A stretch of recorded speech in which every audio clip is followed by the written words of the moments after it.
All right, hey, welcome to Juiced. Yes, I'm here. My name is Chase. Roy's usually hosts this show, but I'm filling in today because I'm enjoying the band that I'm here talking with just for you because they are completely new, but this is dope. I gotta say, I'm saying dope because I'm from New York and I can. So I am Chase and I'm joined here by NekroNorm. How you doing, guys? Brilliant, man. Yeah. All right, so why don't you introduce yourselves from left to right? So my name's Ellis. I play lead guitar in the band NekroNorm. I'm Lafo, play bass and we do the occasional terrible backing vocals. Oh, he's so cool. I'm Marty, I play drums. That's all you do? That's it. First of all, I gotta tell you, I said to Maddie and I said to the guys, we've interviewed a lot of bands here, and always the drummer's missing. So this is the first time we got the drummer in the house. Yeah. Well, but somebody is missing because it always has to be. The lead singer, Carmen. Yeah.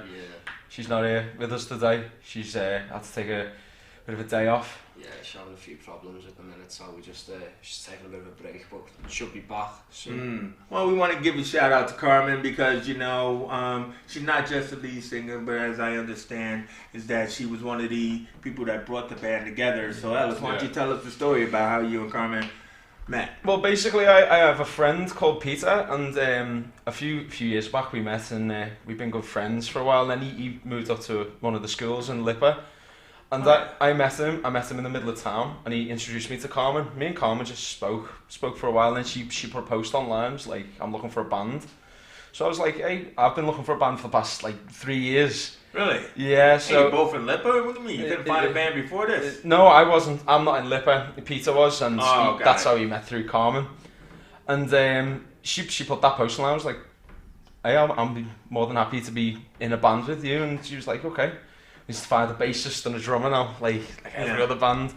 So Carmen put a post online looking for a drummer, and that's where she found Matty. And then I knew Lafo beforehand, so I just hit him up and was like, do you want to be in the band? Do you do bass? And he was like, yeah, sure. We'll go for it. Was it really that simple, Lafo? Kind of. To put it bluntly, I mean, I met him on social media on Facebook about 3 years ago. Me and him were always talking about starting a band, we like similar music and that, but we could never find members and that. And I was always going, yeah, I'll be the vocalist, but every time I'd sing, I'd lose my voice after 2-3 songs, and be like, I can't do this, man. So it went silent for about a year. Then he put up a post on Instagram saying, we need a bassist, and me being a bass player, I also play a bit of guitar and drums, but terrible if I'm honest with you. We just said to him, like, I'll be your bass player. And he went, come on then, we're going to Pirate Studios next week. Be there, and so far so good. No, I mean, this social media meetup stuff is really interesting. It's kind of like dating or something like that. I mean, how do you know, really? Hey, you want to be... Okay, brother. Maddie disagrees. I mean, we had this conversation about glory holes earlier. Anyway, so how'd you get involved? How'd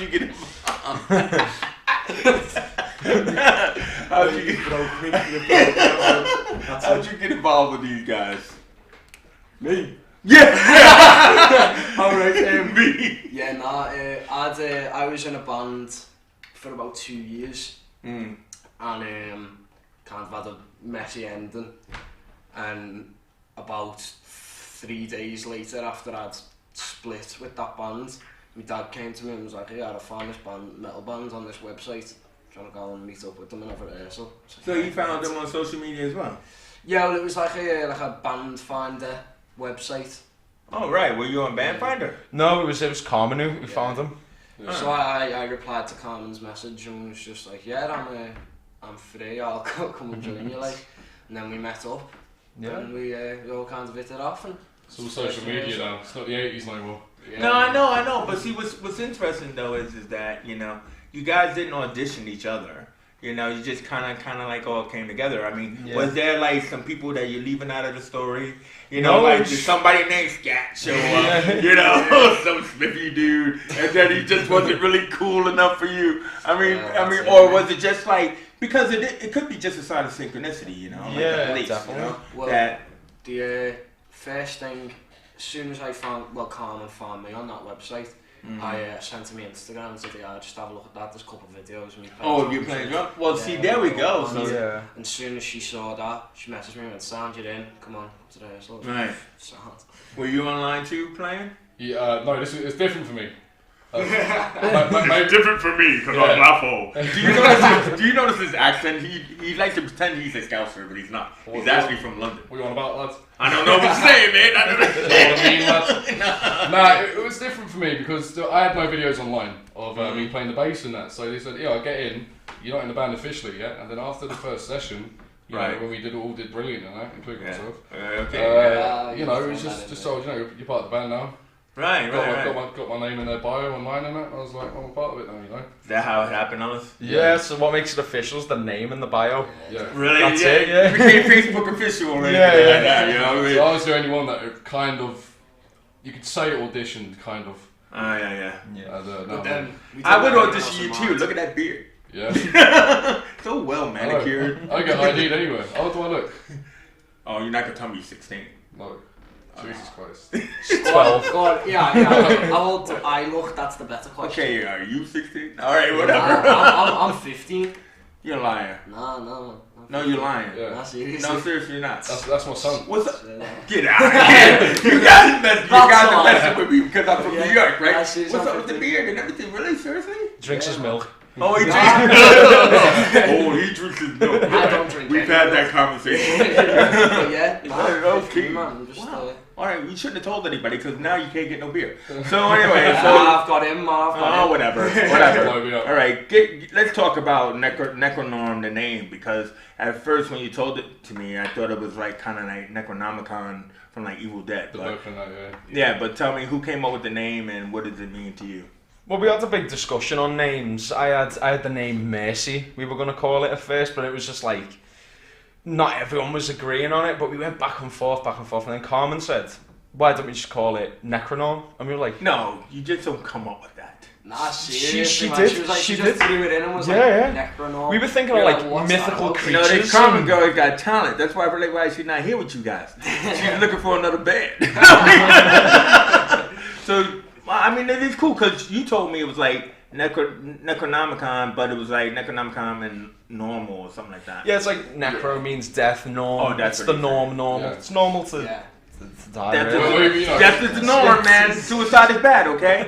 But you know, hey, you know, it is a cool name though. I mean, like, hopefully you guys got like a logo that you could send me and I could put it on or something like that. Yeah, you know, that's pretty cool. I'm admiring your shirt there, Gojira. I'm seeing them in July. Oh, okay. Gojira is actually the name for Godzilla, but it's a band as well. Oh well. I was admiring Godzilla, not the band, but that's all good, man. So you're gonna go see them in July? Yeah. All right, we'll get to July dates later. Let's talk about the style of music that you guys have, because you were telling me that you try and classify yourselves a little bit as a metal band, but a little bit different, like a groove metal. Yeah, it's like groove metal and a Tell me why you call it that, or well, that's the actual genre for like certain bands like Lamb of God and Pantera, and then the new metal side's like System of a Down and Korn. Oh. We like them similar type of bands, so we thought if we write some music, they are like some of our bass influences. Yeah. So that's sort of the sound that we can reach for and go for and see where it goes from. Yeah. Well, all right, everybody's in full agreement on that. Yeah. But then again, I guess no good band is not a good band without a good choreographer. And so I come back to my man Matty over here, who's 15. Anyway, so you told me that you're handling like the I don't know, the moves of the band. Yeah, well, in school, I'm in a lot of like the school productions and that, which are always musicals. So I usually do like some of the dances and stuff. So you have very good confidence in that. Yeah, basically. So when it came to like getting our first gig, I thought of what Laffo said before, where you can't just you can't see local bands and the bands just stand there and don't do anything, and it's like they just stand there and they could be great musicians, but just standing there like that, and it's so boring, stagnant to watch. You know? Yeah. Definitely. So I mean, they're really concentrating on like that finger action and everything. Yeah. But then I thought, well, if we're gonna have a show, it needs to be a show. It can't just be a gig and we just play music and get up, play, go. It needs to be an actual show. So for certain songs, like I've said to Carmine, do this, and then in this part do this, and jump here, and like get the crowd going here, and tell the crowd what to do on this part, and just like little bits of advice. I mean, but what's amazing about it though, and Maddie, is that you're the drummer. So you have to sit there the whole time. You know what I mean? Exactly. So you're telling them what to do and how to move. I mean, what are you, Van Halen? I mean, you know what I'm saying? You know, you're telling them what to do. What is he telling you to do, Lavo? Oh, so you don't want to know. I do want to know. That's why I asked the question. What is he telling you what to do? I mean, are you? Because I could see you doing some David Lee Roth moves or something like that. So what is he telling you to do? Smash my guitar up? Nah, Jesus, we're not at that level yet. I can't afford to do that. But no, not really. No. not so much me, but more so the vocalists to get moving a lot. You know. Oh well, we're trying to. Carmen, we want everyone moving. You know, I'm a bass player. He's a guitar player, and we don't want to just be stand there just doing what we're doing. You know, we want to be moving about, headbanging and stuff, because that stuff's contagious. Yeah. If you go to small venues and the band that they're playing, if they're energetic and that, it's contagious. Everyone gets like I totally get you. I mean, like I hate to like sound like kind of like sexist here, but we are talking about rock and music and all that kind of stuff. So, and Karma's not here. So, I mean, does she got like a lot of hair or something like that? Is she doing that whole rocker thing where she like whipping the hair about? She's got about the same hair, a little bit longer than me. And that's not very long. So like short. His hair is longer than you. I can tell. I can tell. Wait, Ellis got his hair in a bun. It's a little bit longer than you. You know what I mean? Like shoulder length hair. Well, I mean, listen, we're not trying to objectify her. I'm just trying to say it's about as far as the movement is concerned. I mean, in the rocker style, because I want to get to like her even more because you were telling me about her sound and stuff like that. I mean, so I'm asking about the look and the hair in that way because you told me that her sound is unique, especially since, even though you're working on original music, as you said, you've been doing covers, but you've been making your own spin on them. So, tell me about Carmen's sound as you told me before. Well, it's more like the way most common metal bands, they've always got like a male vocalist. Exactly. So with Carmen, she's obviously got her own influences and other people that she can look up to sound similar to. And then what we do is we take a cover, but we don't want it to sound exactly like the original recording. We want to give it a bit of our own style. So like the way how we want to play it. I mean, it's going to sound close to the original, but you'll be able to know it's us playing it. Yeah. Well, Maddie, you gave me some names of bands that you said it was like. Yeah. Well, she sounds a bit like the Hayley Williams from Paramore when she's doing like all the more melodic stuff, stuff like actual singing. But then when she gets to the screaming side of stuff, like she's a really good like metal screamer. So she sounds a bit like maybe like. What would you say? Like she sounds a little bit like her voice is kind of like Alyssa White. Who? Alyssa White. Listen, man, don't test me. No. Just tell me she sounds like Alyssa White. Yeah. You know what I mean? The thing with her though is that she's great with melodic vocals. You know, like she can sing anything melodic. Yeah. But then she can switch straight to more aggressive, more punk style, heavy metal vocals to get everyone moving. Yeah. And I think that's a brilliant thing about her, the way she can just switch. Yeah. Good thing with Carmen as well is that because she's got Japanese roots, she just completely changes songs up to sound the way that she wants them to sound. Yeah. Mm-hmm. Like she could come in and we'd be like, right, we're playing this song exactly the way it's played on the record, sing over it. Yeah. And it just sounds completely different instantly because of her. What I was thinking of doing was with the whole Japanese roots and that. There's a band about the same age as us called Alien Weaponry. They have a style. They sing in their native language, Maori, is it? Oh wow! And they played Download on the weekend, and apparently everyone went nuts for them. Brilliant, yeah. So it's like the whole Soulfly, Sepultura type of different language in the lyrics. Yeah. It's just something different. If we could add like some type of aggressive Japanese type of vocals, I feel like that would definitely be something different that we could introduce to the scene.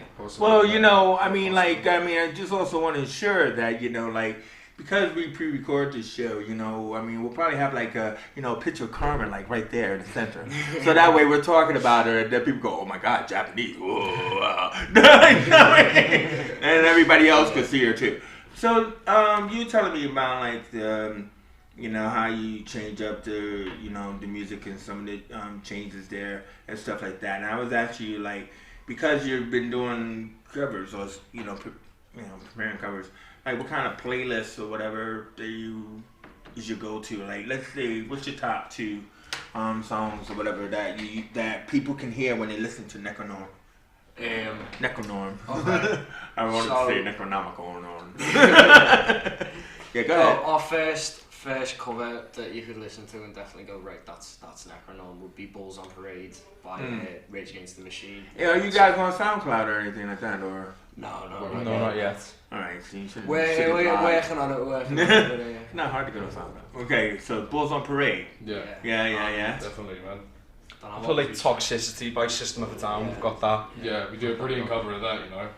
We always change the music as much as we can, but keep it to the original as well, if that makes sense. We don't want to completely shred it up. No, of course not.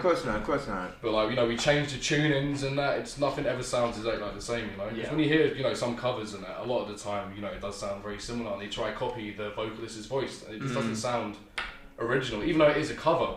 But we just shred it up, you know, and just change it as much as we can while sticking to the roots of the normal song.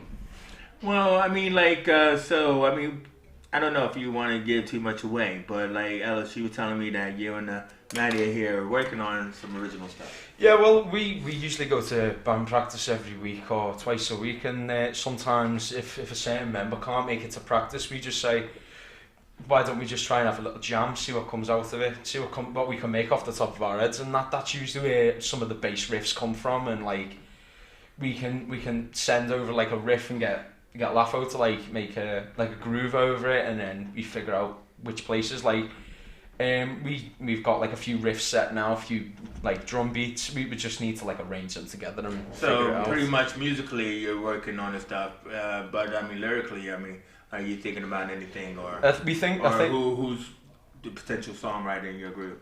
Carmen's got a good few lyrics. Yeah, she does everything, doesn't she? Yeah. What does she need you guys for?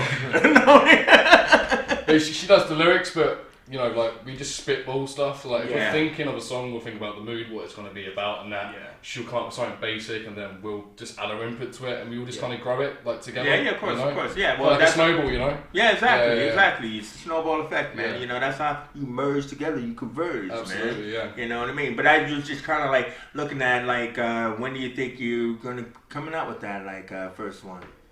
It'll be pretty soon. Yeah. It's like be on the lookout, definitely. Yeah. Hopefully sooner than this year, Lafo, because I'd love to get you guys in for a soulful session that we do here and everything. And speaking about what we do here in Condo Online, because we're also a part of like Big Condo and everything. One of the reasons why we heard of you, probably more than others, is that you guys are one of the bands that are in our upcoming event, Echoes of the Future, at Studio 2 and everything. You want to do a little bit of promotion there, man? Lafo, what's happening? What do you mean? You just got to promote stuff, right? You don't have no clue about it. Okay, Maddie, go ahead. What's I don't happening? know what that is, well, this Sunday, 23rd of June, we're playing, obviously, as you said, at Echoes of the Future in Park. You're talking about when we're playing? Well, I think we all do that. I'm just getting to it. Give us a minute. 23rd of June. Yeah. 6 o'clock, the doors open. 6 o'clock, doors open. Yeah. Selling tickets on our Instagram page. So yeah, if anyone wants to get tickets, come to our Instagram page and NekroNorm official. Wait. What is? Okay, I was gonna say, what is your Instagram page? NekroNorm official. NekroNorm official. Okay. Well, it's NekroNorm, isn't it? Yeah. Yes. Yeah. Necro like that and NekroNorm _official. Yeah. NekroNorm _official. Yeah. Specific, yeah. Yeah, let's be specific. You'll find us. All right, you'll find. Well, we ain't there. We the only one. And everything. But so, coming down to the end, it's like you guys are well admitting that you're a new band. You're just starting out, and sometimes when we talk to new bands, sometimes they last, sometimes they don't, whatever, and everything like that. You got another gig coming up. No, that's this one. Another one in July. Why don't you just tell me, Maddie? You got another gig coming up. Another gig on the 19th of July. There we go. Where's that? It's at the Outpost on Renshaw Street, I think. Yeah, I know where that is. Yeah. and stuff. Outpost is man cool club. I didn't even know they were doing bands in there because I know they used films. They had pizza. Yeah, you know what I mean. People can eat and watch your. Exactly. You can watch and eat food. It's like, wow, that's all good. Small little place that one, but it's all good. So I mean, how does it feel for you now that you're starting this like performance tour and then hopefully doing more than that? You know, how does it feel for you guys as a band? I mean, I don't know how long you've been practicing and everything, so tell me.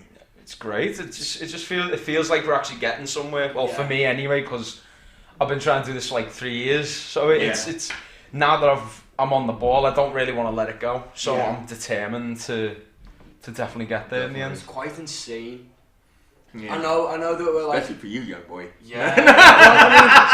I've been in bands since I was like a kid. Like, so I've been in bands since I was 10. But like, you had a beard since you were 10?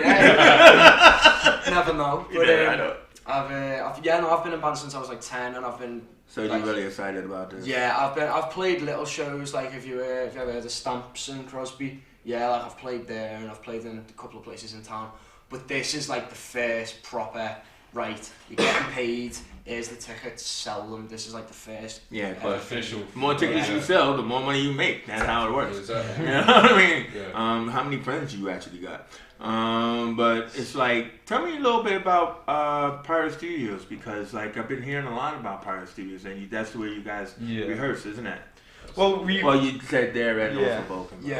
We started rehearsing in Pirate Studios because we just thought it was a lot easier financially wise, starting out. But as time's got on, we've got more accustomed to like going to Vulcan because it's got more of like a homely vibe, and like we're not really like ones to be always practicing constantly, so we might leave the room and go check out some of the other bands rehearsing, or speak at the front desk to the guy there, see if there's anything coming up, or yesterday we done a rehearsal and we met up with a few other like death metal and black metal bands just to get to know them and get to know like the local scene of what's going on.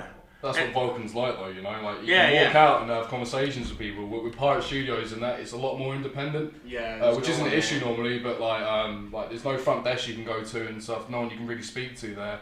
All the like doors and that are fully soundproof, so you're not going to hear or see anyone unless they come out, you know. Yeah. Well, I want to thank you guys for coming in. Hope you had fun and everything like that. I mean, like we love to de-virginize people, but it's all good. Anyway, it's their first interview. Got great laugh, man.